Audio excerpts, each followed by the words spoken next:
சொல்றேன், எங்க ஊரோட கல்ச்சர் வந்து அது ஹஸ்பண்ட்ஸா வந்து வைஃப் வீட்டுக்கு வருவாங்க. ஓகே. எந்த எந்த ஊரு? கீழக்கரை. நாங்களாம் அங்க பொண்ணு எடுக்காம போயிட்டோம்னு நினைக்கிறேன். அதே மாதிரி அங்க வீடுமே வந்து பெண்களுக்கு தான் கொடுப்பாங்க. ஸோ எங்களுக்கு தந்த வீட்டுல நாங்க ஃபேமிலியோட சந்தோஷமா இருக்கோம் இப்ப. ஓகே. நிறைய பேர் இந்த ஷோ பார்த்ததுக்கு அப்புறம் கீழக்கரையில பொண்ணு எடுக்கணும்னு விரும்புவாங்கன்னு நினைக்கிறேன். இன்னே கிடைக்கல சார் எங்க ஊர்ல இப்ப. பொண்ணு இல்ல, பற்றாக்குறையா இருக்கு. இந்த மாதிரி போச்சு. இந்த பெண்மணி சொன்ன எல்லாமே பார்த்தீங்கன்னா முழுக்க முழுக்க உண்மை, சரிங்களா?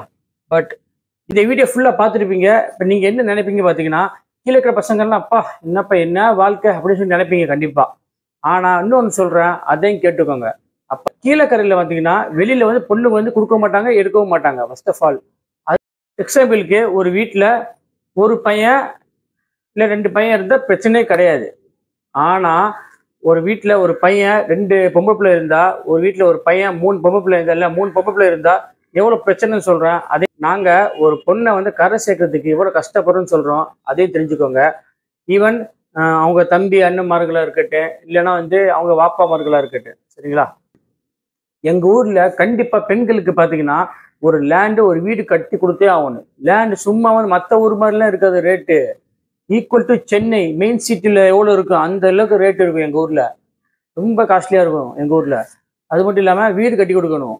வீடு எப்படின்னா சும்மா ஃப்ளாட்டான கட்டி கொடுக்கக்கூடாது, தனித்தனியாக கட்டி கொடுக்கணும்.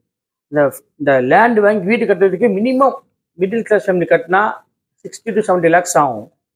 பணக்காரங்க இருக்க எவ்வளோ வேணால் கட்டுவாங்க எங்கள் ஊரில். அது போக மேரேஜ் இருக்குது, பொண்ணுங்களுக்கு மேரேஜ் முடிச்சு கொடுக்கணும், நகை கொடுக்கணும். டவுரி வாங்க மாட்டாங்க, பட் நகை, அதுக்கப்புறம் வந்து மேரேஜ் முடிக்கிறதுக்கு அது ஒரு 30 lakhs கிட்ட ஆகும். ஸோ இந்த மாதிரி அவ்வளோ இது இருக்குங்க. ஒரு பெண்ணுக்கு வந்து 1 கோடி ரூபா செலவாகுது. இப்போ 2 பொம்பளை பிள்ளைனா ஒரு வீட்டில் 2 கோடி ரூபா ஆகும். அப்போ வந்து பசங்களோட நிலைமை நினச்சி பாருங்க. இதுக்காண்டி என்ன பண்ணுவாங்கன்னா பசங்க வெளிநாட்டுக்கு போயிட்டு அங்கே போயிட்டு இப்போ மாஞ்சி செலவு பண்ணி வீட்டுக்கு அனுப்பிட்டே இருப்பாங்க. அவங்க லைஃப் பார்த்தீங்கன்னா கிட்டத்தட்ட வந்து இதெல்லாம் முடிச்சக்கப்புறம் வந்து அவங்க லைஃபே வந்து ஸ்டார்ட் ஆகும். நான் எதுக்கு இந்த வீடியோ போடுறேன் அப்படின்னா, இந்த நிலைமை வந்து மாறணும். இதை பார்த்துட்டு நீங்க கமெண்ட் பண்ணுங்க. பெண்ணுக்கு ஒரு மணமகன் மகர் கொடுக்கணும், அதாவது மணக்கொடை. இது வந்து அந்த 2 பேருக்கு இடையே ஒரு பரஸ்பர முடிவின் அடிப்படையில் இருக்கிற விஷயம். ஒரு பெண் எனக்கு இவ்வளவு வேண்டும் அப்படின்னு கேட்கலாம், அது எவ்வளவு இருக்கலாம். அதே நேரத்தில் ஆண் தன்னுடைய சக்திக்கு உட்பட்டு என்னால் இவ்வளவு கொடுக்க முடியும் அப்படிங்கிற ஒரு நிபந்தனையை பேசி அதுக்கப்புறம் பெண்ணு ஏற்றுக்கொண்டு அந்த அடிப்படையில் கொடுக்கப்படுற ஒரு தொகையோ அல்லது ஒரு பொருளோ அது நகையோ எதுவோ இருக்கலாம், அதான் மகர், மணக்கொடை. இது வந்து அப்படியே வரதட்சணைக்கு எதிரான ஒரு விஷயம்.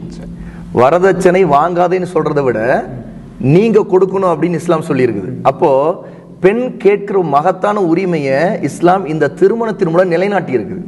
உலகத்துல எங்கேயுமே இப்படி ஒரு சட்டம் இல்லை, இஸ்லாமிய திருமணத்தில் மட்டும் தான் இந்த சட்டம் இருக்குது. ஆனா முஸ்லீம்கள்ல பலர் அதை பின்பற்றாம இருந்திருக்கிறாங்கிறது உண்மைதான், இருந்து கொண்டு இருக்கிறாங்க. ஏன்னு கேட்டா முஸ்லீம்கள்ல வரதட்சணை வாங்கக்கூடியவங்க இருக்கிறதுனால தான் இன்னைக்கு திருமணம் ரொம்ப சிக்கலாயிடுச்சு. திருமணம் சிக்கலானதுல மிக முக்கியமான காரணங்கள்ல ஒண்ணு இது.